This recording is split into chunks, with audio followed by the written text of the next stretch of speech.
Merci beaucoup Stéphane. Donc merci de m'avoir invité. Je suis très heureuse d'être ici à Nice, dans une si belle ville. Et une si belle salle aussi. Donc comme vous le savez, peut-être, en fait, Euclide... oups, là, je commence mal.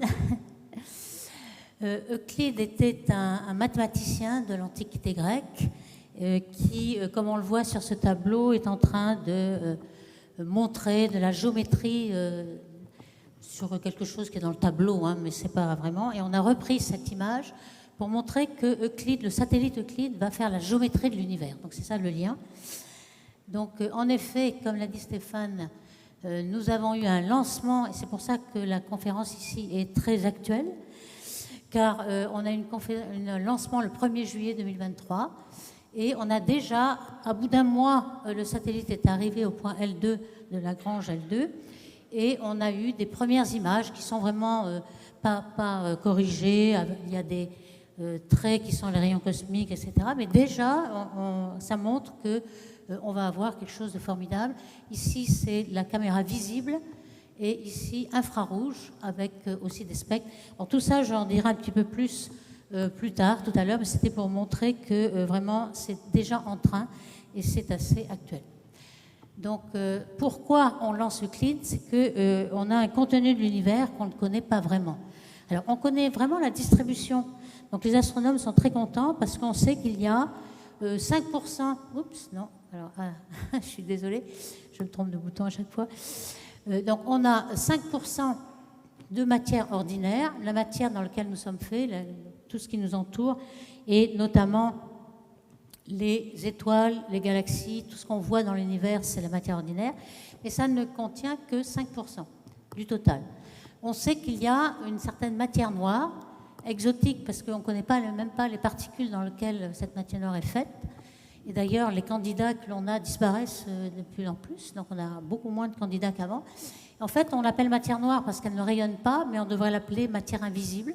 Elle est transparente, et s'il y en a dans cette pièce, vous ne la voyez pas, mais il y en a certainement dans cette pièce. 25% donc. Et puis l'énergie noire. Alors c'est ça qu'on appelle secteur noir, c'est l'ensemble de ce qui est noir. En fait, ce que ça veut dire, c'est notre ignorance complète. C'est que c'est noir parce qu'on ne sait pas ce que c'est. Peut-être que ça n'existe pas, on verra. Donc ici, on a 70% quand même du contenu de l'univers qui est cette énergie noire, mystère complet. Et pour vous donner une petite en grandeur, puisqu'on appelle toujours ces quantités de densité sans dimension, pour être plus rapide, on le divise par une densité critique. Et cette densité critique est très très petite, comme vous pouvez voir, c'est 29 ordres de grandeur inférieurs à la densité de l'eau qui est 1 gramme par centimètre cube. Donc vous voyez que l'univers est très très vide. Et puis, d'après les modèles actuels, et ça on ne le sait pas très bien, c'est une extrapolation, on le mesure aujourd'hui, mais dans le passé et dans le futur, que va devenir ce fromage ici, c'est-à-dire 5% de matière ordinaire, 25% de matière exotique et 70% de matière noire, d'énergie noire. Eh bien, très tôt, près du Big Bang, près de l'explosion initiale, vous savez que l'univers est en expansion à partir du Big Bang, l'âge de l'univers est en 13,8 milliards d'années.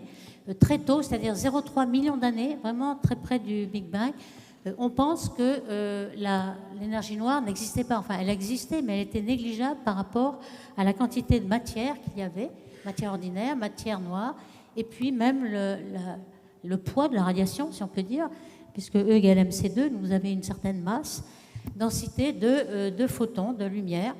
Et cette densité de lumière, on va voir, elle diminue progressivement avec l'expansion de l'univers.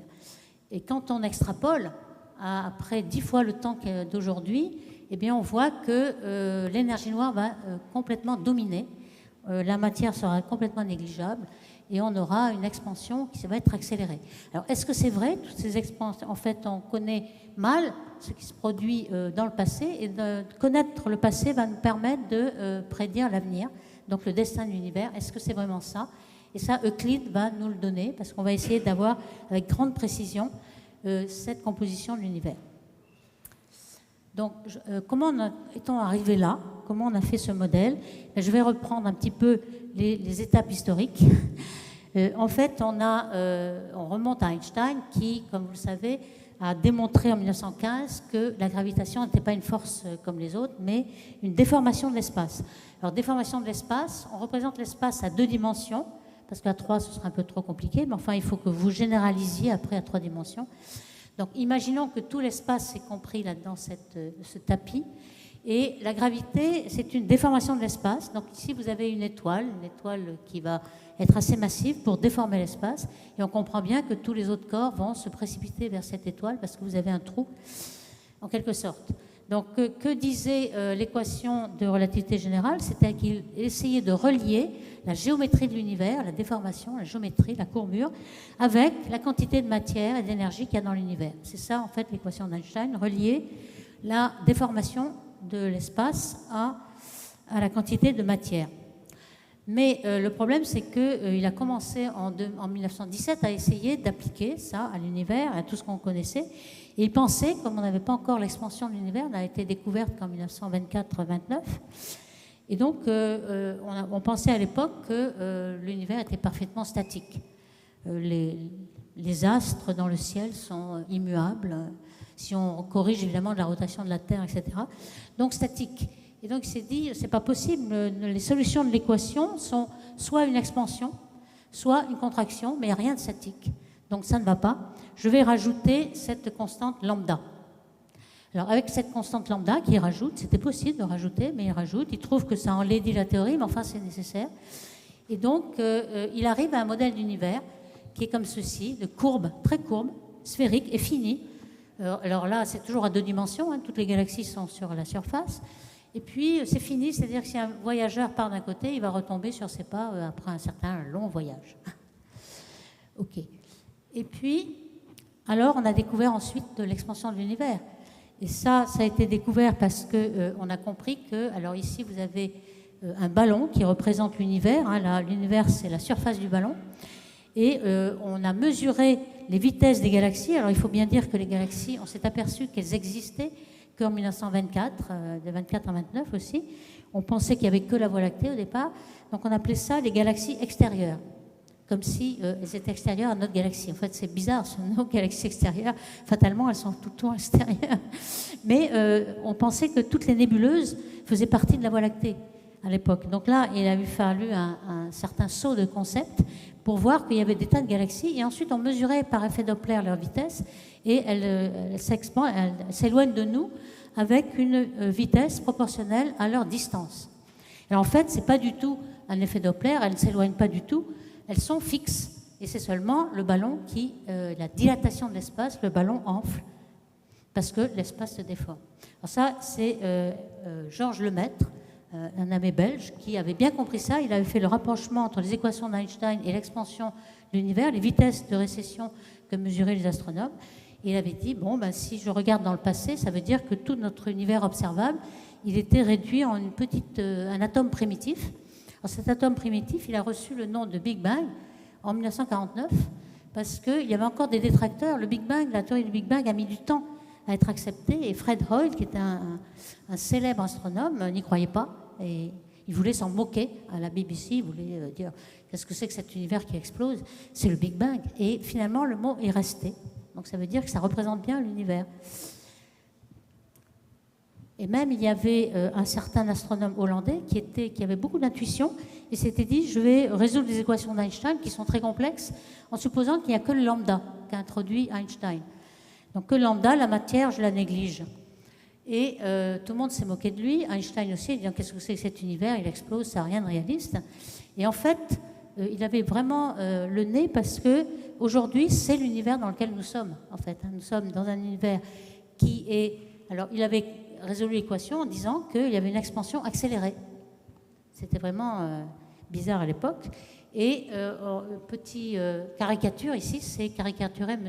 De Sitter qui souffle dans un ballon et on a l'impression qu'il souffle tellement fort qu'il y a une expansion accélérée de l'univers. Eh bien, il faut bien le dire, c'est vraiment ça qui se passe. Donc c'est vraiment de dire, avec le temps, il avait raison. Alors quand même, à ce moment, lorsque Einstein a introduit ce lambda, on avait aussi un grand progrès en physique au début du XXe siècle, c'était la mécanique quantique. Et il y avait un certain Wolfgang Pauli, qui était un des acteurs principaux de la mécanique quantique, qui essayait de faire le lien avec ce lambda. Ce lambda, c'est quelque chose qui remplit l'espace. Et il avait fait un peu l'analogie avec l'énergie du vide que l'on mesure en mécanique quantique. Alors, énergie du vide, ça veut dire quoi? Ça veut dire qu'il n'y a rien du tout. Imaginez que vous enlevez toutes les particules, il n'y a plus aucune particule, plus aucune lumière, plus aucun grain de lumière. Eh bien, c'est contre-intuitif, mais la mécanique quantique nous dit qu'il y a quand même des possibilités, parce qu'il y a une certaine relation d'incertitude d'Eisenberg. Vous pouvez, en un temps très très petit, créer des photons virtuels qui font une petite énergie. Donc vous avez une énergie zéro. De n'importe quel oscillateur harmonique, vous avez une énergie zéro qui n'est pas nulle.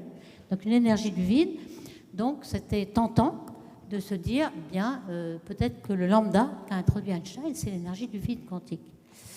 Et donc il a calculé cette énergie en essayant de mettre bout à bout tout ce qu'on connaît, et on le mesure, cette énergie de vide dans le laboratoire. Donc ce n'était pas une chimère. Et qu'est-ce qu'il trouve? Eh bien, il trouve que l'énergie du vide extrapolée du laboratoire à l'univers, ça donne des ordres de grandeur supérieurs à ce qui est observé, le vrai lambda. Et donc, il a montré que le rayon de l'univers d'Einstein, c'était 31 km, ce qui vraiment est une absurdité. Donc, ça montre que ça ne marche pas du tout. Et donc, finalement, on a oublié cet épisode. Et comme l'expansion de l'univers avait été découverte en 1929, eh bien, Einstein a dit en 1930 que c'était une erreur d'avoir introduit ce lambda. Tout le monde l'a suivi. Le rasoir d'Occam nous dit qu'on ne mesure pas le lambda, donc lambda égale 0. Pendant tout le XXe siècle, lambda égale 0. On va voir pourquoi ça revient aujourd'hui et pourquoi il y a Euclide qui va mesurer ce lambda. Alors, au point de vue du Big Bang, auquel un peu de gens croyaient à l'époque, il y a quand même une découverte spectaculaire qui est celle de Arno Penzias et Robert Wilson en 1965, qui était tout à fait par hasard. Ces deux personnes étaient des chercheurs à Bell Laboratories. Ils essayaient de faire de la recherche pour savoir si on pouvait faire des télécommunications en micro-ondes. Micro-ondes, ça veut dire des longueurs d'onde de 1 mm à 3 mm. Et donc, ils voulaient avoir une meilleure télécommunication en envoyant ces ondes sur un satellite artificiel et qui reviendrait. En fait, c'est ce qu'on fait aujourd'hui. Hein. Mais ils voulaient donc savoir si c'était possible. Et ils avaient construit cette espèce de grand cornet qui pouvaient recevoir ces micro-ondes de l'espace. Alors le gros problème, c'est qu'une fois que leur système était opérationnel, ils ont été complètement éblouis par un fond radio, un fond d'ondes radio, qui est énorme. Et alors évidemment, c'était quoi? C'était, peu à peu, ils se sont aperçus, en discutant avec des physiciens de Princeton, qui attendaient les vestiges du Big Bang, justement. Le Big Bang, c'est quelque chose de très chaud. Il y a beaucoup de photons, de la lumière très, très chaude, milliards de degrés. Et dans l'expansion, ça se refroidit. Et ça fait un fond cosmique de photons qui est très froid. Donc, on ne savait pas à quelle température l'atteindre, mais là, on la mesure. C'est un fond de photons, un bain de photons, à une température équivalente de 2,73 Kelvin, c'est-à-dire moins 270 degrés Celsius. C'est très, très froid.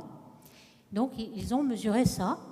Et il faut bien le dire qu'on est dominé par ces photons. Dans cette pièce, vous avez 400 photons par centimètre cube.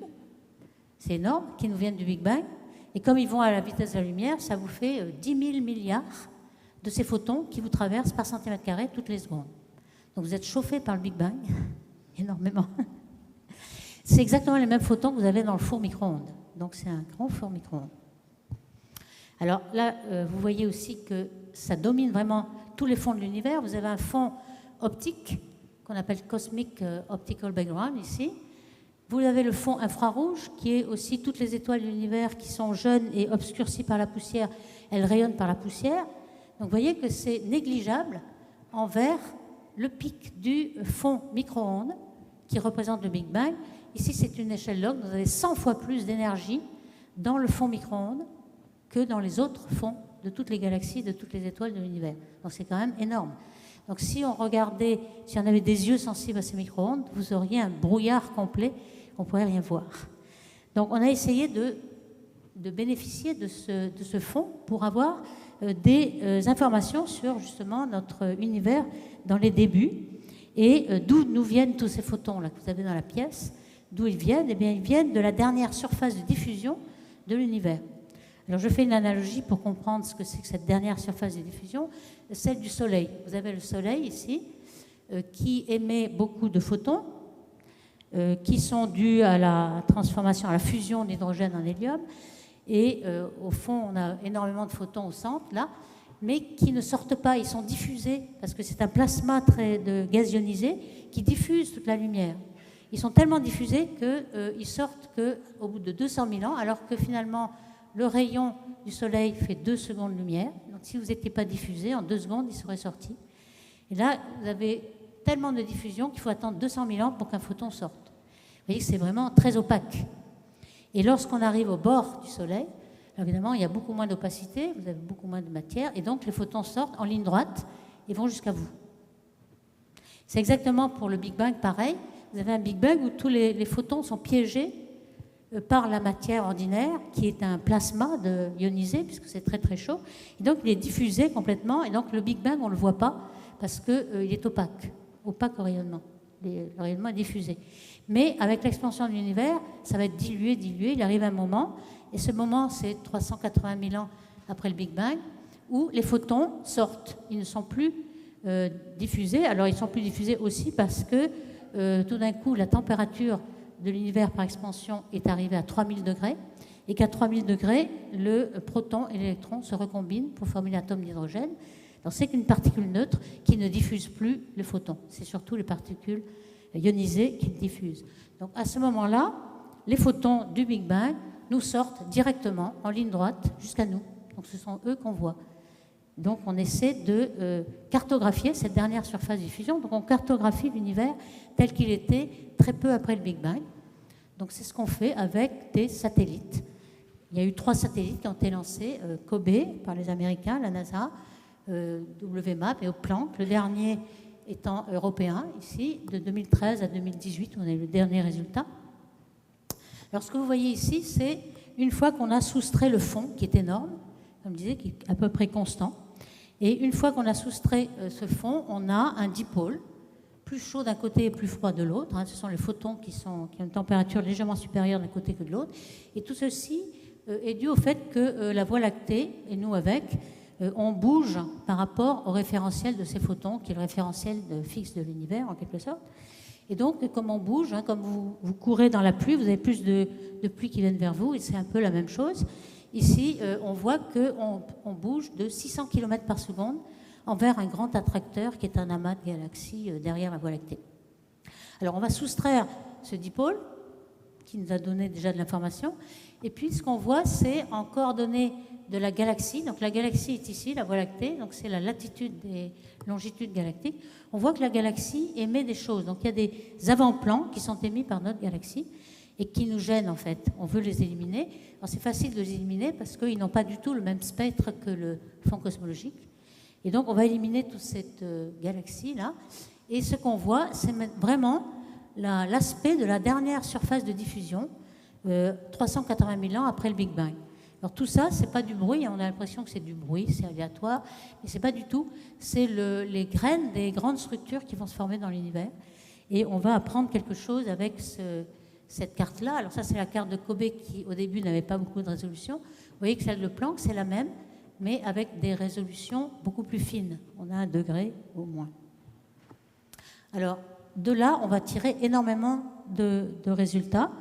En fait, on peut dire que cette carte-là que vous avez là-haut, on peut par exemple savoir combien il y a de fluctuations pour une taille donnée, une taille angulaire. Alors ici, vous avez la taille angulaire, 90 degrés, 0,5 degrés, 0,2 degrés. Les petites tailles sont ici. Et vous avez le nombre, en gros, le nombre de fluctuations d'une taille donnée. Vous voyez que ça a une courbe tout à fait... c'est pas du bruit du tout. Alors qu'est-ce que c'est que toutes ces oscillations ? Eh bien, simplement, ça reflète le fait que lorsque l'univers était très opaque, les photons avaient une pression de radiation qui empêchait la matière ordinaire de s'effondrer. Et donc, il y avait un équilibre qui se faisait. Donc, c'est un petit peu comme du son. Si vous m'entendez, c'est qu'il y a une pression qui est émise et il y a des oscillations acoustiques en quelque sorte. C'est ce qui se passe. Donc, il y avait les photons, la lumière et la matière ordinaire qui étaient en équilibre et qui avaient des ondes acoustiques. Donc, ce que vous voyez, c'est les ondes acoustiques du début de l'univers. Alors, pendant que les photons et la matière ordinaire dansent comme ceci, eh bien, la matière noire, elle n'est pas du tout reliée aux photons, hein, puisqu'elle elle est noire, elle n'émet pas de photons, elle n'absorbe rien. Par contre, elle s'effondre, elle. Donc pendant que tout ça se passe, la matière noire s'effondre et va former les structures. Mais ce n'est pas la matière ordinaire qui forme les structures d'abord. Alors ce que vous avez ici, c'est très intéressant parce que cette première grande oscillation, ça a pour taille quelque chose qui est bien connu. C'est la distance parcourue par le son à partir du Big Bang jusqu'à cette dernière surface de diffusion. Alors ça a une distance bien connue, c'est 500 millions d'années-lumière. On va s'en servir comme règle. C'est une règle standard, si vous voulez. Et donc, on va apprendre énormément de choses. Par exemple, quelle est la quantité de matière ordinaire noire, l'âge de l'univers. Alors, justement, aussi la courbure de l'univers. La courbure, ici, qu'est-ce qu'elle va nous donner? En fait, si vous connaissez la densité, c'est ce que disaient les équations d'Einstein, si vous avez un univers de grande densité, il va se recourber sur lui-même par sa gravité. Vous allez avoir une courbure positive. Et donc, un univers sphérique, toujours à 2 dimensions, hein, c'est la surface qui compte. Si vous avez un univers de faible densité, vous avez une courbure négative, qu'on représente par une selle de cheval. Et puis, si vous avez un univers de densité moyenne, la densité critique, alors là, la courbure est nulle. On appelle ça un univers plat. Et ce qu'on voit avec le fond cosmologique, c'est que la courbure est vraiment nulle. Alors, comment on le sait, ça? Eh bien, c'est un petit argument géométrique, facile à voir, que je vais essayer de vous expliquer en 2 mots, possible. Vous voyez que si j'ai une règle standard, c'est-à-dire l'onde, la distance parcourue par le son dans cette période-là, eh bien, je sais qu'on a cette règle qui va être vue si l'univers est plat, le photon va en ligne droite, d'accord? Donc, on va avoir un certain angle bien précis. Et si jamais l'univers était courbe de façon hyperbolique, à ce moment-là, les photons n'iraient pas en ligne droite, mais seraient comme la selle de cheval ici. Vous auriez un angle différent pour la même taille, pour la même règle. Or, justement, cette règle, nous l'avons ici. Donc, si vous aviez un univers ouvert et hyperbolique, cette position-là serait ici. Parce que l'angle ne serait pas de 1 degré, mais de 2 degrés, ou 0,5 degrés, d'un côté ou de l'autre. Vous voyez que les barres d'erreur, ici, vous ne les voyez pas, les points sont les points rouges. Les barres d'erreur sont là, elles sont à peu près de la même taille que l'épaisseur du modèle qui est passé ici. Et donc, avec une très très grande précision, on connaît la position de ce pic qui est à 1 degré, donc ça veut dire que l'univers est plat, la courbure est nulle. Alors ça posait déjà un problème. Quand je reviens un peu en arrière ici, pour les modèles d'univers, eh bien, on s'aperçoit que l'univers est plat, pourtant, la densité est très faible. On a mesuré la densité en regardant la matière noire, on peut la mesurer, la matière noire, par la dynamique, on a mesuré la matière visible, on sait que la densité est faible. Or, l'univers est plat. Alors, comment résoudre ce problème? Pendant plusieurs années, ce problème était là. Et puis, il y a eu quelque chose de découverte stupéfiante en 1998, laquelle était finalement due à des indicateurs de distance qui sont apparus. Alors, ces indicateurs de distance sont les supernovae de type 1A. Ces supernovae, c'est des supernovae différentes de celles que vous connaissez, par exemple la supernovae du crabe. Lorsqu'une étoile massive, en fin de vie, perd son combustible, elle explose en supernovae. C'est des supernovae de type 2. Et celles-là sont plus faibles en brillance que les supernovae de type 1A. Alors, celles-là, elles sont des binaires avec une naine blanche et une étoile compagnon qui va perdre de la masse, tomber sur la naine blanche, et c'est là qu'on aura une explosion thermonucléaire. Et celle-ci, elle se voit beaucoup plus loin. Donc on a pu voir ces supernovae presque à la moitié de l'âge de l'univers, et c'est là qu'on s'est aperçu, contrairement à ce qu'on pensait, puisque jusqu'à cette époque-là, en 1998, on avait la distance des objets avec la loi de l'expansion de Hubble-Lemaître, et cette loi d'expansion, eh bien, elle était décélérée dans le modèle. Pourquoi? Parce qu'il n'y avait que de la matière. La matière, la gravité, elle attire. Donc, si vous donnez une impulsion à l'univers, et puis ensuite que vous l'attirez par la gravité, ben, il va retomber. C'est-à-dire que l'expansion se décélère. Donc là, c'était vraiment le dogme, l'expansion est décélérée. Puis tout d'un coup, on voit qu'il y a des supernovae qui sont beaucoup plus loin que prévu par la loi de Hubble-Lemaître. Ça veut dire que l'expansion est accélérée. Et donc, c'est là qu'il a fallu inventer le nouvel élément qu'on appelait lambda autrefois et qui est l'énergie noire. Alors l'énergie noire, elle a une loi de pression en fonction de la densité qui n'est pas celle d'un gaz parfait. Le gaz parfait, vous avez une pression à la densité qui est positive. Là, vous avez une pression négative pour une densité positive pour l'énergie noire. Donc, ça équivaut à un facteur répulsif et non pas attractif. Donc, au lieu d'avoir une gravité qui décélère l'expansion, vous avez une énergie noire qui repousse et donc qui fait l'accélération de l'expansion. Donc, c'est ça qui, tout d'un coup, a vraiment beaucoup surpris. Et notamment, ces 3 personnes qui étaient les leaders dans le survey des supernovae ont eu quelques années plus tard le prix Nobel parce que vraiment, ça change le destin de l'univers. Alors, ça a permis, voici un petit peu ce qu'ils ont trouvé, hein, c'est-à-dire que les supernovae qu'on pensait être assez proches par la loi de Hubble-Lemaitre, tout d'un coup, elles se voient beaucoup plus loin. Donc, on a fatalement une accélération. Et comment on l'a, cet indicateur de distance? Eh bien, on a presque une chandelle standard, c'est-à-dire qu'on a une supernovae, vous voyez, une naine blanche, et puis la matière du compagnon qui tombe sur la naine blanche, et on a cette courbe de lumière en fonction du temps. Ça prend 1 mois à peu près de briller, puis ensuite de retomber. Évidemment, on ne détecte pas la supernovae au début, parce qu'on ne sait pas, elle est assez faible, puis ensuite on la voit. Et ce que vous voyez, c'est qu'elles ne sont pas complètement de même intensité, mais l'intensité est proportionnelle à la durée de la courbe de lumière. Donc on peut la standardiser. On peut, à chaque fois qu'on mesure une durée, on peut rétablir quelle est la hauteur. Donc si vous savez quelle est l'intensité intrinsèque de cette supernovae, à ce moment-là, comme vous avez la luminosité apparente, vous avez la distance. Et c'est cet indicateur de distance, indépendamment de la loi de Hubble-Lemaitre, qui est permis de voir que l'univers est en expansion accélérée. Vous voyez un petit peu comment la supernovae est très visible. Parfois même, vous en avez des supernovae qui sont tellement brillantes qu'on voit la supernovae, on ne voit pas la galaxie derrière. Ça, c'est pour z égale 1 ou 2, c'est le cas.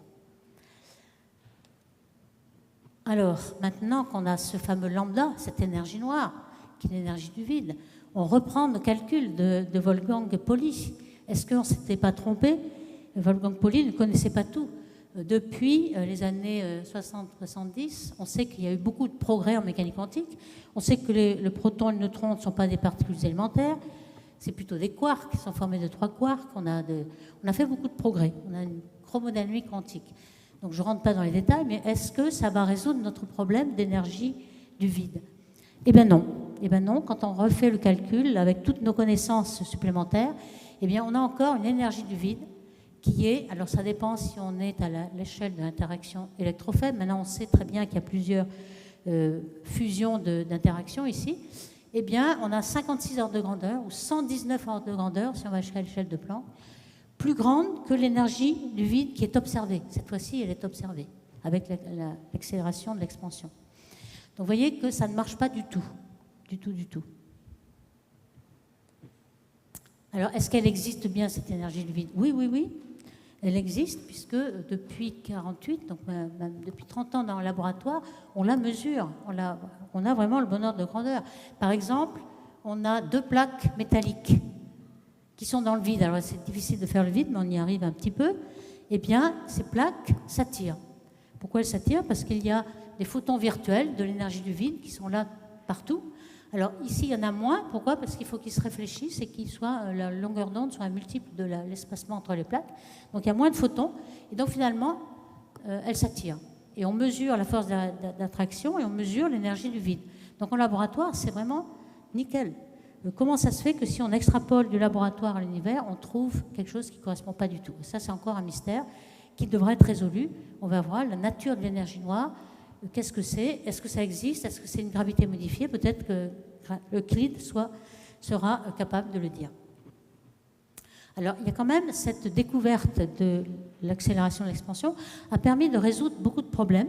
Par exemple, le problème de l'âge de l'univers. Vous voyez qu'ici, on a un temps qui augmente du bas vers le haut. Le temps présent est ici, on a certaines tailles caractéristiques de l'univers, et si l'expansion est décélérée, jusqu'à même un big crunch, si vous voulez, recontraction, eh bien on voit que l'âge de l'univers est très petit. Ici, on pensait autrefois, avant 1998, qu'on était dans un de ces 2 cas-là, c'est-à-dire soit une décélération, soit même une accélération simple. Eh bien, on avait un âge de l'univers, c'est-à-dire le présent par rapport au Big Bang, qui était assez petit. Si vous avez une accélération de l'expansion, bon là ça s'expanse de façon exponentielle, vous voyez que vous remontez dans le passé, vous avez un âge de l'univers qui est plus grand. Alors ça résout tous les problèmes qu'on avait un petit peu avant 98, où on avait des vieilles étoiles dans la Voie lactée qui parfois étaient bien plus vieilles que l'âge de l'univers. Donc ça maintenant, ce problème est résolu. On en a peut-être une ou deux, mais avec les barres d'erreur qu'il y a sur l'âge des étoiles, ça rentre bien.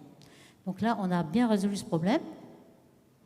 Par contre, on a ce problème de ajustement fin, on dit fine-tuning en anglais, c'est-à-dire qu'il faut ajuster les paramètres. On se demande si c'est vraiment une constante, comme l'avait prédit Einstein, une constante d'intégration, lambda, ou alors ce serait un cinquième élément, une quintessence, etc. Alors ce fine-tuning, il est bien représenté par ce diagramme. Vous voyez ici le rayon caractéristique de l'univers qu'on appelle A, mais on a mis exprès une échelle logarithmique. Donc là, et on va très très loin dans le Big Bang ici, et ici dans le futur, nous sommes à 0. Et on voit qu'au début, la matière domine, on n'a pas du tout d'énergie noire, enfin on en a une, mais elle est complètement dominée par la matière. Puis tout d'un coup, à 0 justement, tout d'un coup elle domine et on a l'univers de Sitter, où on n'a que lambda, la matière est négligeable. Et vous voyez, c'est autour de 0, enfin bon là, on l'a fait exprès pour mettre le logarithmique, mais tout d'un coup, c'est nous qui sommes au centre de l'univers en quelque sorte, on est juste au moment où ça bascule. Et certains, comme Sean Carroll, qui est un physicien très connu, ils disent, bon, ben, notre modèle standard, qui est le modèle lambda CDM, alors CDM c'est pour Cold Dark Matter, la matière noire froide, qui est le principal candidat, et ce modèle qui prend ça en compte, eh bien, c'est peut-être le modèle le plus accepté, mais il ne semble pas très naturel. Comment ça se fait que nous sommes là ? Alors, on peut toujours dire, le moment anthropique, oui, s'il n'y avait pas ce genre de relation, on ne serait pas là pour l'observer. Bon, ça, c'est quelque chose aussi qui est à double tranchant. Alors, il y a aussi quelque chose qui est bien, du fait que l'univers est plat, n'a pas de courbure, c'est qu'il est plus facile de calculer des distances. Parce que lorsque l'univers est assez courbe, c'est vraiment très difficile. Et surtout que même lorsqu'il est plat, vous avez plusieurs distances en fonction, lorsque vous allez remonter le temps, vous allez dans le passé, les distances ne sont plus les mêmes, que ce soit les distances angulaires ou les distances luminosité. Vous avez des galaxies qui deviennent de plus en plus faibles lorsque vous remontez le passé. Par contre, la taille des galaxies, elle sature et puis ensuite elle devient plus grosse. Plus vous regardez dans le passé, plus ça regrossit. Donc ça, c'est quand même bizarre, mais bon. Alors, ce qu'on aimerait faire avec Euclide, c'est justement mieux regarder dans le passé pour prédire l'avenir. Alors, nous sommes ici. Vous voyez que tout ce qui est, tous les univers possibles, les courbes rouges, bleues, blancs, elles sont quand même assez proches dans le passé. Et ce n'est que dans l'avenir qu'elles vont se séparer. Alors donc, évidemment, l'avenir, il n'est pas encore là. Donc, ce que Euclide va faire, c'est remonter le temps. Hein, puisque dans tous les télescopes en astrophysique, lorsqu'on regarde loin, on remonte le temps, c'est-à-dire qu'on regarde ce qui nous a émis de rayonnement il y a quelques milliards d'années, donc on est obligé de remonter le temps. Donc ce que Euclide va faire, c'est regarder dans ce côté-là pour avoir une grande précision sur ces courbes. Pour l'instant, toutes les observations qu'on a faites, c'est compatible avec une constante cosmologique, lambda, c'est-à-dire que lambda ne varierait pas. Est-ce que ça variera un peu ? Et à ce moment-là, on saurait si on est ici. Alors, on n'est pas dans un big crunch, ça c'est sûr. On n'est pas non plus dans un big rip qui ferait du fantôme, mais on est entre les deux et on ne sait pas du tout ce que va faire l'univers. Et c'est ça que Euclide va essayer de montrer. Alors, on aura aussi, avec Euclide, on va cartographier énormément d'objets, des milliards d'objets, et on pourra aussi faire des cartographies de matière noire, matière invisible. Justement, c'est cette cartographie comme le géographe de Vermeer, ici, qui a donné son nom à Euclide, faire la géométrie de l'univers. Ici, vous avez un amas de galaxies, en jaune, là, un amas de galaxies qui est proche. Et puis, vous avez des arcs, vous voyez, des arcs qui sont, ces arcs, des galaxies d'arrière-plan, très lointaines, dont la luminosité est déviée, enfin, les photons sont déviés par l'amas de galaxies et sa matière noire. Et donc, c'est un petit peu comme vous regardez un paysage à travers un tesson de bouteille. Vous voyez que le paysage est déformé. Et c'est ça, c'est un peu comme une lentille optique, mais c'est une lentille gravitationnelle. Donc vous avez un paysage derrière, des galaxies derrière qui sont déformées. Alors là, vous voyez des lentilles fortes, mais on peut avoir plein de lentilles faibles. Tout ce que vous voyez, en fait, est déformé. Et lorsque vous avez des millions de galaxies, vous pouvez cartographier la matière noire, un petit peu comme de l'émail de fer qui trace votre champ magnétique. Donc voici un petit peu, par des petits dessins, ce qu'on pense être les lentilles faibles. Vous voyez le télescope, vous avez un amas de galaxies qui dévie. Alors parfois on a des images, des mirages gravitationnels. Parfois on a une galaxie qui est exactement alignée et vous avez des arcs, vous avez un anneau d'Einstein. Et puis vous avez tout un tas d'autres galaxies qui vont être un tout petit peu cisaillées en quelque sorte. Et on appelle ça cisaillement cosmique. Alors il faut connaître la forme intrinsèque des galaxies. Parfois elles ne sont pas uniformes. Vous avez des galaxies qui sont des spirales vues par la tranche, etc. Donc il faut distinguer entre forme intrinsèque et extrinsèque. Donc cette simulation ici, je ne sais pas si on voit bien, montre qu'on peut, à travers un filament cosmique de tout l'univers, on peut suivre le trajet de tous les photons et savoir exactement comment interpréter cette carte pour faire la cartographie de la matière noire.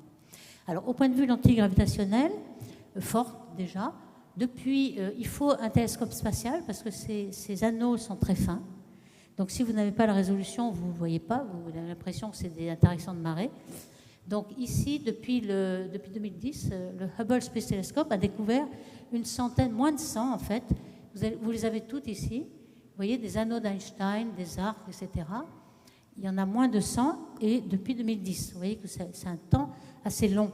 Lorsqu'il y aura Euclide, en 2 mois, ce petit survey ici, vous l'aurez 100 fois. En 2 mois, vous aurez 100 fois plus que le HST en 30 ans. C'est déjà pas mal. Alors pourquoi ? Parce que le HST, c'est un télescope spatial qui est d'ailleurs un peu plus grand que Euclide. L'Euclide, c'est 1,20 m et HST, c'est 2 mètres. Mais il avait un champ très, très petit. C'est-à-dire qu'il regardait les minutes carrées. Et même en 30 ans, il n'a pas pu faire une grande surface du ciel. Il faisait des champs profonds, mais très petits. Or là, Euclide a été fabriqué pour faire des grands champs, degrés carrés. Et donc, en 5 ans, Euclide va cartographier pratiquement tout le ciel, sauf la Voie lactée, parce que la Voie lactée nous gêne avec toutes ces étoiles. Mais on fera 15 000 degrés carrés, donc presque tout le ciel, hormis la Voie lactée. Alors, vous voyez qu'elle va durer 66 mois, c'est-à-dire 5 ans et demi. Et vous pouvez multiplier ça pour le nombre. Alors évidemment, heureusement qu'il y a de l'intelligence artificielle, qu'on pourra compter toutes ces lentilles gravitationnelles, ces millions d'étoiles. Alors les tests, je vais essayer de décrire brièvement les tests qui vont être servir pour détecter cette accélération de l'expansion.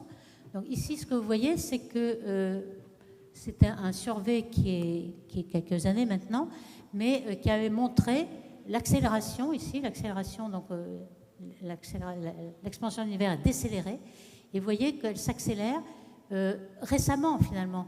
C'est seulement 5 milliards d'années. Il y a 5 milliards d'années, alors que l'âge de l'univers fait 14 milliards d'années. C'est les derniers 5 milliards d'années où on voit une accélération qui démarre, donc où l'énergie noire est visible. On a mesuré cette constante ici, mais on aimerait le mesurer là. Vous voyez qu'il y a des barres d'erreur énormes. Et donc, avec cette caméra visible et infrarouge, on va pouvoir le détecter, infrarouge, parce que c'est décalé vers le rouge lorsqu'on remonte le temps. Alors, quels sont les outils qu'on va prendre pour ça ? Eh bien, on va se servir de ces fameuses oscillations acoustiques que je vous ai dit au départ de l'univers. Les photons et la matière ordinaire avaient des oscillations un peu comme le son, donc des oscillations acoustiques. Et puis, au bout d'un moment, 380 000 ans après le Big Bang, tout s'arrête. Les photons partent d'un côté et puis la matière ordinaire de l'autre. Seulement, il y a quand même des rides qui vont rester. La matière va être gelée avec cette ride-là, qui sont les ondes acoustiques. On appelle ça les ondes acoustiques baryoniques, puisque c'est la matière ordinaire. Et en effet, on a détecté, avec un grand survey de galaxies, 50 000 galaxies, mais avec beaucoup de bruit, là, vous avez une carte de l'univers avec tous les points, un point est une galaxie. Et vous voyez qu'on a des rides ici. On a pu faire le spectre de puissance pour voir un petit peu s'il y a du signal avec cette longueur-là. Et en effet, on le voit ici. Vous voyez une petite bosse qui correspond à une ride dans les galaxies. Donc, les galaxies étaient d'abord formées des ondes acoustiques avec les photons, et donc on a une surdensité, et cette surdensité, on va la conserver, elle va être gelée, et on va avoir plus de galaxies avec cette taille-là. Et alors, comment cette taille-là, on la connaît, on aimerait savoir comment elle évolue en fonction du temps. Donc, on va la regarder, et on va voir comment elle évolue, comment l'expansion de l'univers évolue. Donc ici, il y a une toute petite animation qui vous montre comment le son peut se propager jusqu'à former cette onde et puis ensuite se gèle. Donc ça, c'est une oscillation. Hein, la principale, c'est l'horizon sonore, c'est-à-dire la distance parcourue par le son. Alors le son, dans le plasma, c'est la vitesse de la lumière sur racine de 3. Bon, ça, c'est un détail. Et donc, on connaît bien cette distance-là.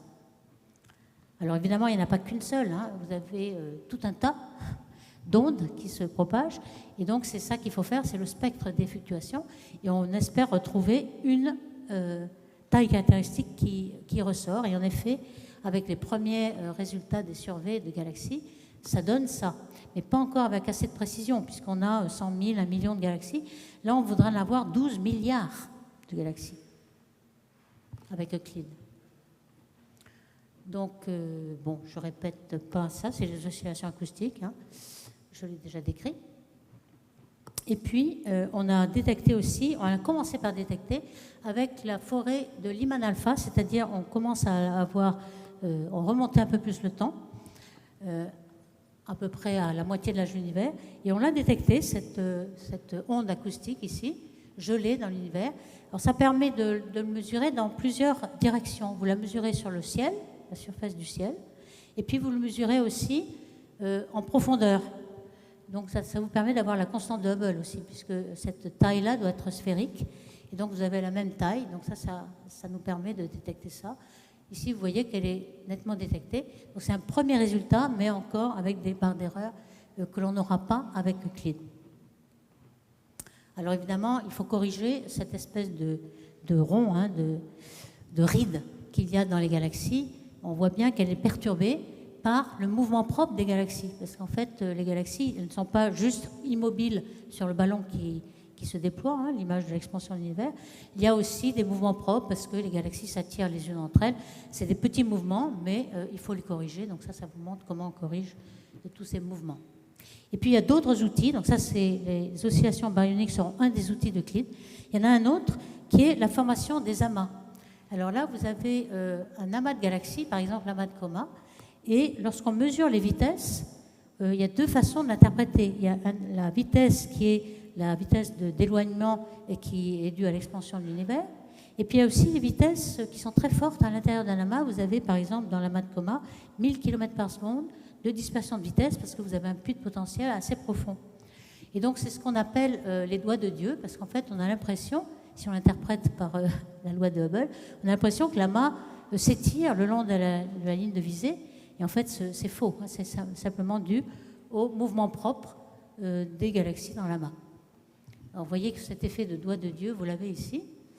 Et puis, ce que vous avez au bord des galaxies, de l'amas de galaxies, c'est de la matière qui rentre, par contre, qui va former l'amas, et des filaments cosmiques qui rentrent dans l'amas.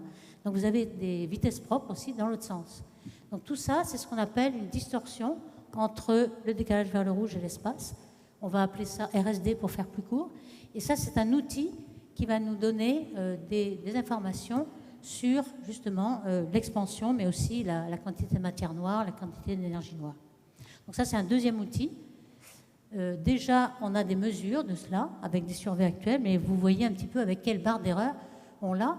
Alors, cet outil va nous servir aussi à savoir si vous avez une gravité modifiée. En fait, depuis le temps qu'on cherche les particules de cette matière noire, ça fait peut-être plus de 30 ans, et maintenant qu'il y a aussi cette énergie noire qui nous vient dessus, on a l'impression que tous ces secteurs noirs, c'est un petit peu bizarre, et beaucoup d'astronomes travaillent sur une gravité qui serait modifiée par rapport à la gravité d'Einstein. Alors c'est compliqué de changer un peu les équations d'Einstein, mais c'est possible, et il y a certains modèles qui ressortent. Et comme vous pouvez voir ici, chaque courbe est un modèle de gravité modifié. Et vous voyez que les observations actuelles ne peuvent pas trancher. Est-ce que c'est le modèle d'Einstein ou est-ce que c'est un autre modèle? Pour l'instant, on ne peut pas. Lorsqu'on aura beaucoup de précision, c'est-à-dire avec beaucoup d'objets, 12 milliards d'objets, on va pouvoir distinguer. Est-ce qu'on doit changer un peu la gravité d'Einstein ou est-ce qu'il faut vraiment chercher les particules matière noire et puis la quintessence qui est l'énergie noire? Alors voici, ça c'est une simulation de ce qu'on attend. Vous voyez que c'est beaucoup plus précis que ce qu'on a observé. Donc ça c'est ce qu'on pourrait observer avec Euclide. Et enfin aussi, le taux de croissance des amas va être un indice, un outil aussi que Euclide va utiliser. Ici vous avez une petite simulation numérique qui, à partir de l'univers homogène, forme les structures. Et donc, la vitesse à laquelle vous formez les structures dépend de la gravité. Et donc, ceci va nous donner le taux de croissance. Alors, à la fois avec les lentilles faibles, qu'on appelle weak lensing ici, les lentilles faibles qui vous donnent la matière noire, et puis les amas de galaxies. Donc, recueillir combien d'amas de galaxies vous avez et à quelle époque va nous dire si vous avez une gravité modifiée ou pas. Alors ça, c'est un outil aussi qui va être utilisé.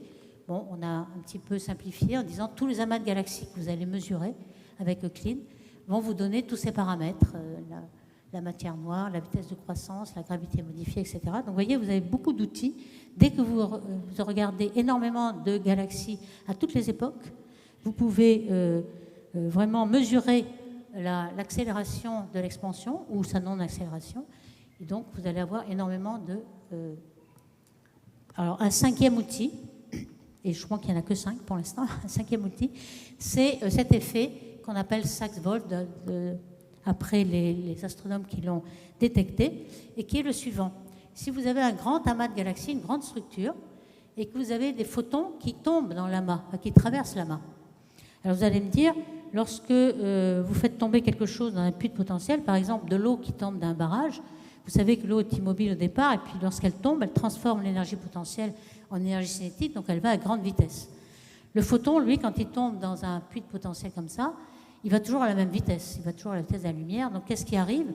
Il gagne de l'énergie quand même, donc son énergie est plus forte, c'est-à-dire la longueur d'onde va être plus bleue. Donc il devient bleu. Donc vous voyez, le photon rouge, il devient bleu. Alors s'il n'y a pas d'énergie noire, et qu'il n'y a que de la matière noire, etc., à ce moment-là, il ressort, il repère son énergie en sortant, et il redevient la même couleur rouge au sortant. Si vous avez de l'énergie noire, de la quintessence, à ce moment-là, eh bien, l'univers aura accéléré son expansion pendant que le photon traverse la grande structure, et donc finalement, il va ressortir plus bleu. Donc ça, c'est un effet qu'on a déjà mesuré et qu'on va mesurer avec beaucoup plus de précision. À quelle fréquence va sortir les photons qui traversent les amas de galaxies. Ici, vous en avez quelques-uns. Donc, on a fait une corrélation entre les grandes structures vues dans le fond cosmologique et puis on a vu cet effet arriver, c'est-à-dire qu'il y a des photons qui sont plus bleus ou plus rouges. Alors, enfin, je fais un résumé de ce qu'on sait aujourd'hui. Alors, aujourd'hui, on a des barres d'erreur assez importantes qui sont représentées par ces diagrammes. Donc, ici, vous avez la possibilité de lambda, la valeur de lambda, la valeur de la matière totale, exotique et normale. Et puis vous avez ce que donnent les supernovae, vous voyez l'existence de ces supernovae de type 1A. Donc les possibilités sont à l'intérieur de cette figure de Mérite ici, à l'intérieur du bleu. Et puis si on mesure les oscillations acoustiques, on a ça, les barres d'erreur c'est le vert, et puis le fond cosmologique donne cette barre d'erreur. Vous voyez qu'il faut être à la croisée des trois chemins, et on a évidemment 70% d'énergie noire et 30% de matière. Ça marche bien, mais vous avez une barre d'erreur. Ici, on peut écrire l'équation d'état de l'énergie noire en disant sa pression en fonction de la densité, qui, comme je le disais, n'est pas du tout la pression en fonction de la densité d'un gaz parfait, qui est positive, on a un rapport positif. Ici, on a un W qui est négatif. Et on ne sait pas si c'était une constante universelle en fonction du temps, eh bien, W serait égal à moins 1, par exemple, ou moins 1 tiers, ou quelque chose. Par contre, ici, on a bien moins 1, vous avez W en fonction d'oméga m. Ici, on a bien moins 1 entre trois observations qui vous donnent quelque chose qui est compatible avec une constante cosmologique, comme l'avait prédit Einstein. Par contre, quand on regarde un peu plus en détail, alors on regarde tous les outils que je vous ai parlé, donc les oscillations acoustiques, les supernovae, les lentilles faibles, la distorsion, etc. Quand on combine tout ça, vous voyez que si je décompose ce fameux W et que je regarde sa variation en fonction du temps ou en fonction du rayon de l'univers, c'est pareil. Si ça ne variait pas, on n'aurait que W0 et on aurait WA égale 0. Et en fait, pas tellement. Hein. Ici, on a WA égale 0, d'accord. Mais ici, certaines valeurs de Planck, par exemple, nous donnent quelque chose qui est pas nul. Donc là, ce ne serait pas une constante cosmologique, ce serait une quintessence ou un cinquième élément. Et vous avez que toutes les observations ne sont pas d'accord entre elles. Il y a des contradictions. Donc tout cela, vous voyez qu'il y a quand même de grosses barres d'erreur. Et c'est ce qu'on voudrait faire avec Euclide, c'est réduire toutes ces barres d'erreur pour savoir si l'énergie noire, c'est vraiment compatible avec une constante cosmologique ou pas. Donc voici le concept d'Euclide, qui est une mission européenne, donc, lancée par l'ESA. Vous avez un télescope de 1,2 mètres, mais spatial, avec 2 instruments visibles. Alors il y a 36 CCD de 4000 sur 4000, ça fait quand même 576 mégapixels. Ici, il y aura 0,1 arc seconde par pixel. C'est un tout petit peu plus gros que l'HST, mais ça permet de faire des grands champs, hein, le grand champ 0,5 degrés carrés. Et puis l'infrarouge, on a aussi un grand nombre de pixels. Donc l'orbite, c'est au point de Lagrange, tout simplement pour être assez loin de la Terre et assez loin du Soleil. Donc on a un point d'équilibre. Et il a été lancé en juillet, comme vous le disiez. Donc ça vous donne un petit peu l'idée du coût de cette mission, qui est très négligeable envers le James Webb, hein, quand même, il faut le dire. Et puis, ce qu'on va faire en 6 ans à peu près, 15 000 degrés carrés de champ assez superficiel, mais enfin quand même très fort, et puis un champ profond, où il y aura 40 degrés, où on ira encore plus sensible. Donc on aura 12 milliards de sources. Il faut voir qu'actuellement, on n'en a que quelques millions. Ça va faire un saut. Et on compte sur l'intelligence artificielle pour savoir ce que c'est que ces sources, bien sûr. On ne va pas les regarder une à une.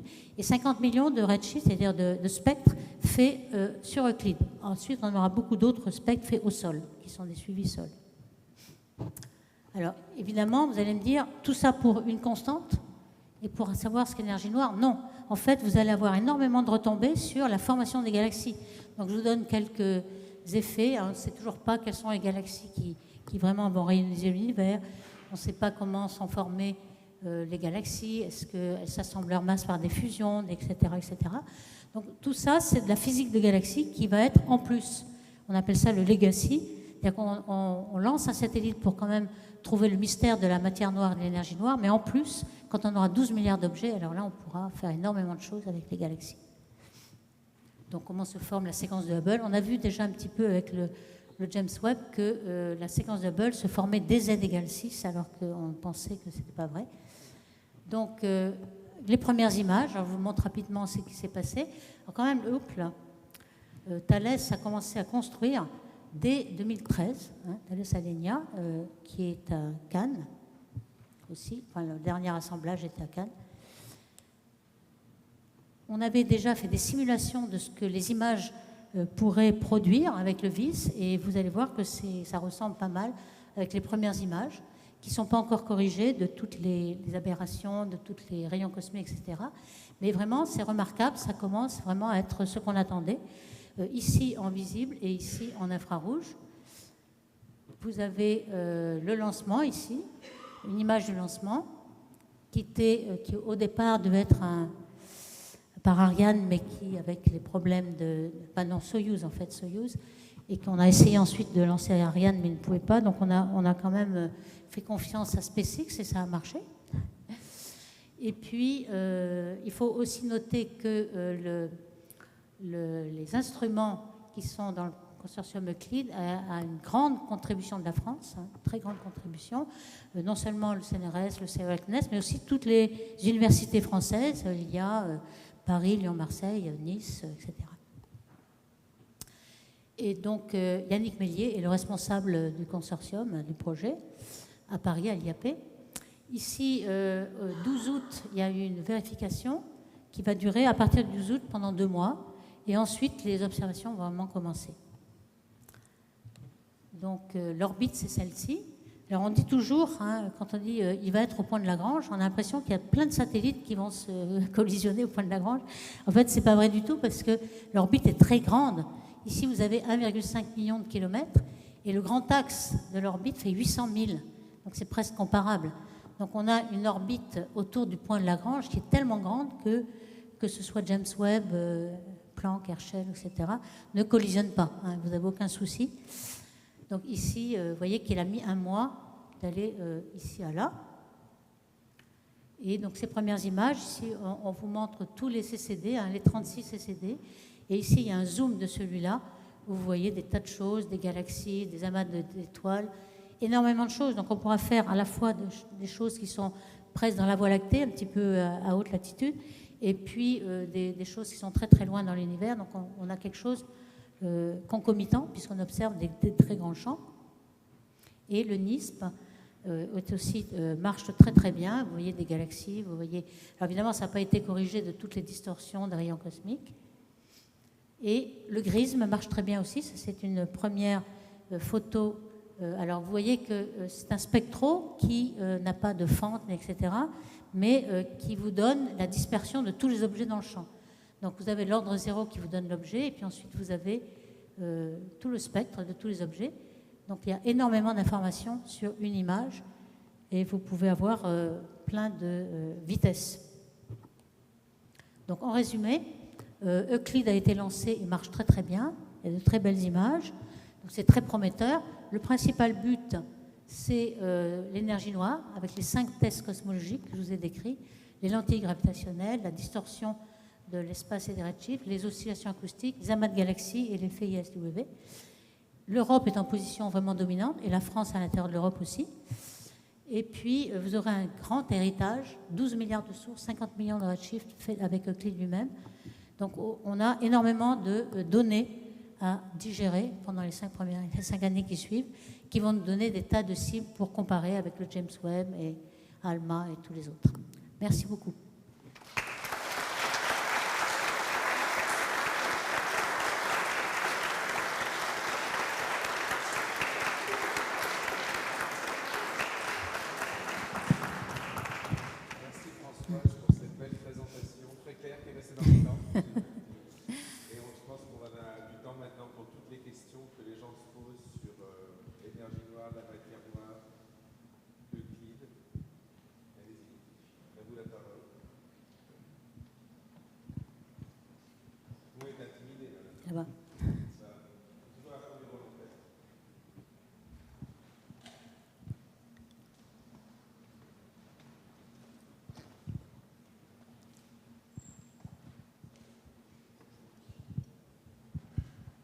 Bonsoir, merci. C'est passionnant ce que vous dites, même si on ne comprend pas tout. J'ai une question, c'est quelque chose qui me surprenait, je ne savais pas ça. J'ai cru comprendre que donc, l'univers a décéléré puis réaccéléré. Et je n'ai pas très bien compris quelle est la cause de ça. Oui, parce que voilà, l'évolution des éléments, donc on avait dit qu'il y avait 5% de matière ordinaire, 25%, donc 30% de matière. Et cette matière, lorsque elle est conservée, hein, elle est toujours conservée, donc lorsqu'il y a expansion, la densité, elle varie comme l'inverse du volume. Donc plus le volume est grand, plus la densité décroît en 1 sur R au cube. Et donc ça se dilue, et tout d'un coup, la constante cosmologique, qui elle est constante en fonction du temps, de l'expansion, elle ne se dilue pas. Donc lambda était très faible envers la densité de matière, et tout d'un coup, il y a un croisement, et elle domine. C'est ce croisement qu'on voit aujourd'hui, parce que c'est 75-30, enfin 70-30, c'est comparable. Alors qu'avant, c'était complètement négligeable devant la densité de la matière. Tout d'un coup, la matière se dilue, et donc la constante devient dominante. Et c'est pour ça qu'au début, c'est décéléré, parce que la matière attire l'expansion, donc l'univers s'en va, et puis ensuite, quand même, il retombe un peu comme un soufflet, si vous voulez, par sa propre gravité. Tout d'un coup, l'énergie qui a une force répulsive accroît l'expansion, et donc tout d'un coup, elle s'adomine. Alors, je n'ai pas parlé des photons, mais les photons, il y a 2 choses. Il y a le nombre de photons qui, comme la matière, décroît comme 1 sur R3, le volume, mais le photon aussi la longueur d'onde diminue, enfin, la fréquence diminue, la longueur d'onde augmente parce que la longueur d'onde suit l'expansion de l'espace et devient plus rouge. C'est ça le décalage vers le rouge, c'est l'expansion de l'univers qui rend les photons plus rouges. Et donc finalement, ils ont moins d'énergie. Donc l'énergie des photons, elle décroît comme 1 sur R4. Il y a 1 pour le volume, 1 sur R4. Donc c'est pour ça qu'ils dominent au départ. Et puis tout d'un coup, la matière domine les photons. Et ensuite, c'est l'énergie noire qui domine la matière. Et après, il n'y a plus que l'univers de De Sitter avec que du lambda. Et ça arrive, cette décélération et accélération arrive à 5 milliards d'années avant notre ère.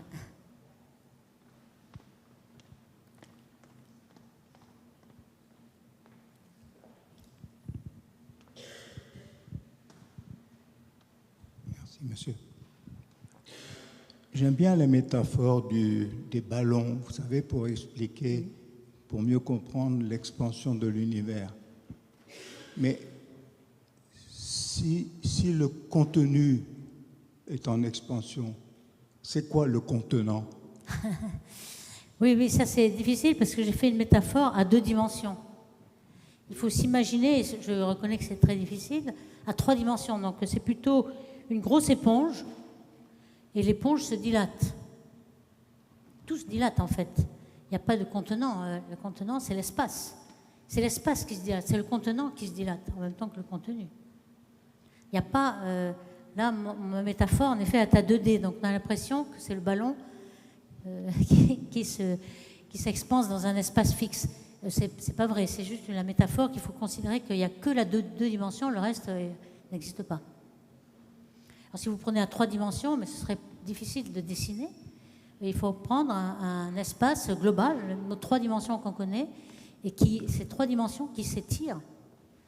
Et comme l'espace, visiblement, avec les constantes que nous avons, est infini, il y a toujours une question, savoir où est-ce qu'on va, est-ce qu'on va sortir de quelque chose. L'espace est infini, donc il peut s'expanser comme il veut jusqu'à l'infini.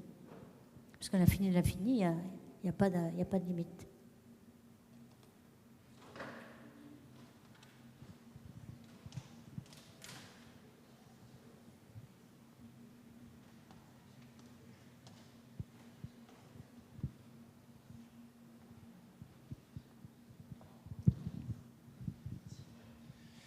Merci beaucoup pour votre présentation. Je voulais revenir sur cette histoire de décélération et d'accélération de l'univers. Est-ce qu'on ne pourrait pas imaginer plusieurs décélérations et accélérations successives? Et si oui, comment est-ce que Euclide pourrait les détecter? Par quelle méthode, en fait, parmi celles que vous avez citées? Oui, alors on peut tout imaginer. Hein. Pour l'instant, on a un rasoir d'Occam où il n'y a que quelques éléments. Il y a peut-être un autre élément qui va tout d'un coup se réveiller. Et pour l'instant, on a déjà pas mal à faire avec ces éléments-là. Il y en a peut-être un qui est négligeable et qui tout d'un coup va... Ça, on n'en sait rien. Donc en effet, si on avait un autre élément qui tout d'un coup domine, à ce moment-là, on pourrait avoir le comportement de cet élément. Est-ce que ça va être répulsif, attractif? Donc ça se pourrait. Pour l'instant, avec ceux qu'on connaît, c'est pas possible. Si on extrapole, on va vers l'accélération infinie. Alors, comment va faire Euclide? Euclide ne va que dans le passé.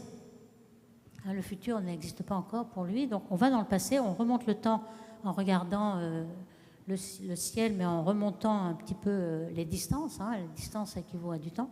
Et donc, dans le passé, on sait ce qui s'est passé. Il y a le Big Bang, et on sait qu'il n'y a pas eu plusieurs. Là, on l'a vu, on a beaucoup de barres d'erreur, mais on sait qu'il y a une décélération et une accélération. Donc, s'il y a un autre élément qui se déclare dans le futur, Euclide ne va pas le voir. On ne regardera que le passé. Donc, on pourra juste donner un peu plus de précision, voir si c'est vraiment une constante vraiment cosmologique, telle qu'on pense que ça vient un petit peu, mais avec des barres d'erreur assez grandes, ou alors ce serait quelque chose de dynamique qui varierait dans le temps, il ne serait pas une constante. Et donc les gens ont imaginé beaucoup de quintessence, de 5e élément, etc. Tout ça, est-ce que c'est vrai ou non? On va le voir avec Euclide. Mais seulement en regardant dans le passé, donc on n'aura pas beaucoup de décélération et accélération. Ça, on a déjà vu qu'il n'y en avait qu'une, décélération, accélération. Mais dans le futur, vous avez raison, dans le futur, on n'en sait rien.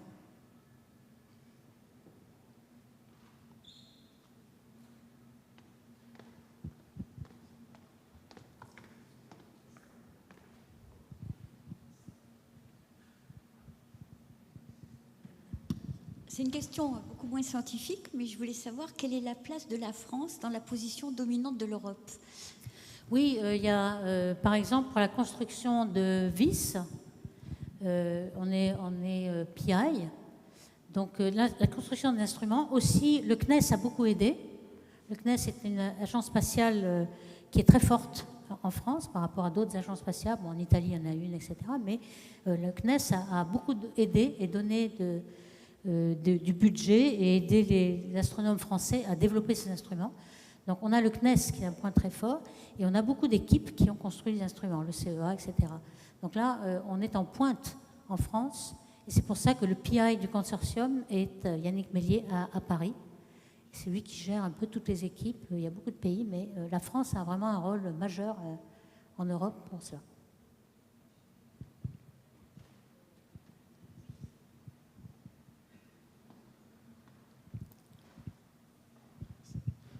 Bonsoir, merci, c'était super. Vous avez parlé à un moment du photon qui se chargeait s'il y avait de la présence d'énergie noire en traversant une galaxie. Et comment on fait pour savoir si le photon n'était pas bleu à la base? Et parce que je connais cette histoire de décalage vers le rouge, donc il devient de plus en plus rouge, mais là, vous avez dit qu'il pouvait redevenir bleu et qu'il reste légèrement, hein, c'est petit. Okay. Le gros, l'effet à l'ordre zéro, c'est qu'il décale vers le rouge en continu avec l'expansion. Mais il y a des petits effets locaux dus à ces grandes qui lui redonnent un peu d'énergie. Alors pour le savoir, eh bien, on regarde l'effet zéro et on regarde les écarts à cet effet zéro pour une distance donnée, la distance de l'amas ou de la grande structure.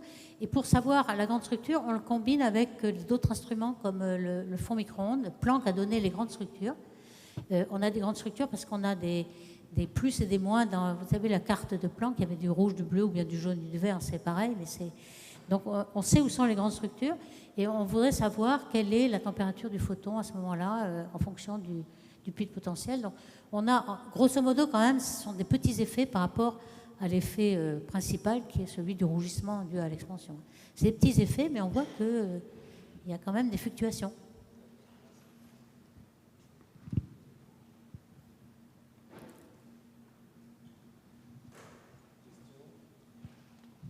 S'il n'y a plus de questions, on va remercier Françoise une dernière fois.